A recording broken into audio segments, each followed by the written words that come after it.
Ela volta daqui a pouco com outras notícias. Se em Rio Preto o cenário é esse, em Penápolis, a Justiça negou o pedido do Ministério Público para suspender o decreto municipal que autoriza o funcionamento de academias, salões de beleza e barbearias. A Jéssica Tábuas tem as informações ao vivo para a gente, ou seja, Tábuas, nada muda em Penápolis, é isso? Bom dia.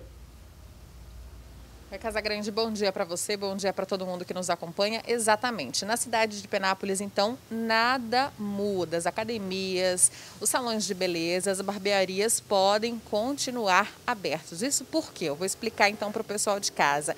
Antes, Casagrande, do presidente Jair Bolsonaro criar o decreto federal permitindo a reabertura desses locais que a gente mostrou aqui na semana passada, o prefeito de Penápolis, Célio de Oliveira, havia criado então antes um decreto municipal também pedindo a reabertura desses locais. Na época desse primeiro decreto municipal, o Ministério Público entrou aí com uma liminar pedindo a suspensão desse decreto, foi então para o juiz e o juiz, na época, entendeu que era realmente necessário cancelar esse decreto, né? Então, nesse primeiro momento, foi isso que aconteceu. Aí o presidente, então, Jair Bolsonaro, foi lá, criou, então, o decreto federal e aí o prefeito de Penápolis, Célio de Oliveira, novamente foi e criou-se, então, outro decreto municipal permitindo novamente a abertura desses locais. Mas desta vez, nesse segundo decreto municipal, o desfecho da história foi diferente. Isso porque o Ministério Público tentou novamente derrubar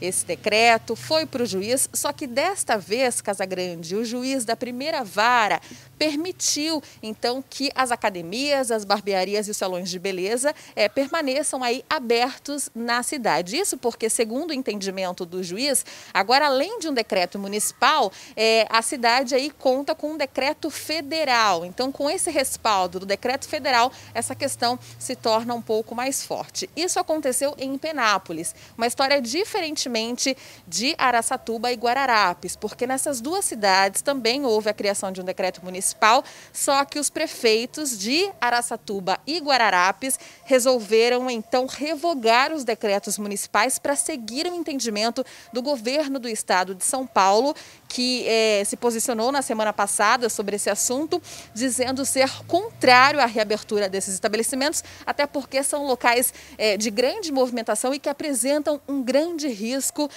para a Covid-19. Então, isso é diferente nas cidades de Araçatuba e Guararapes. Já falando então sobre Penápolis, tudo continua como está, as academias, esses locais vão poder continuar abertos, só que, Casagrande, o Ministério Público pode ainda recorrer a outras instâncias para mudar esse cenário. É aquela incerteza que vai continuar, né, Tábuas? Não adianta, né? Fica nessa atualização, às vezes abre, vai ficar 1, 2, 3, 4, uma semana aberta, depois fecha, enfim. Quando não se tem uma unidade, quando não se tem ali um acordo para que todos cumpram a mesma medida, como é o caso desse decreto estadual, sempre vão ter divergências como essa e fica nessa insegurança. Hoje abre, amanhã pode ser que não abra mais e assim por diante. Obrigado pelas informações e o Tábuas aqui no nosso SBT Interior.